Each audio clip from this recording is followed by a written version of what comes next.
विद्या मंदिर कुर्णी, तालुका कागल, जिल्हा कोल्हापूर या शाळेच्या वतीने आषाढी एकादशीचे निमित्त साधून आज शाळेतील विद्यार्थ्यांचा दिंडी सोहळा आयोजित करण्यात आला होता.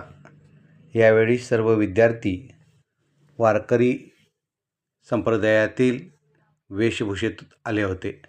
साक्षात विठ्ठल रुक्मिणीपासून ते संत बाळूमामा, राजमाता जिजाऊ, सावित्रीबाई फुले यांच्या वेशात आल्या होत्या.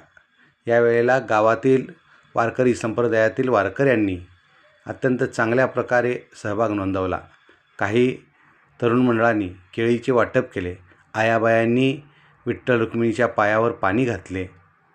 अशा प्रकारे हा सोहळा संपन्न करत असताना छोटेसा वारकरी आपण पाहत आहोत. मुलं भक्तीत तल्लीन होऊन दिंडीमध्ये सहभागी झाली होती. कुणी लाडूचं वाटप केलं, तर कुणी पायावर पाणी घालून साखरेचं वाटप हातावर केलं. अशा प्रकारे भक्तिभावानं कुर्णी गावामध्ये हा दिंडी सोहळा संपन्न करण्यात आला.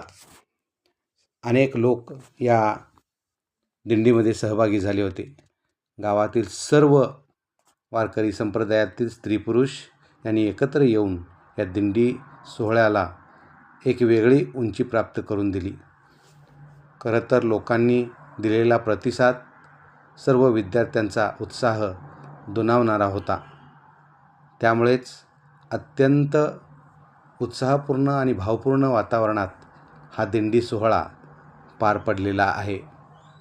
शाळेच्या मैदानात वेशभूषेमध्ये असलेले हे विद्यार्थी पाहताना जणू या ठिकाणी पंढरी अवतरली की काय असं वाटत होतं. धन्यवाद.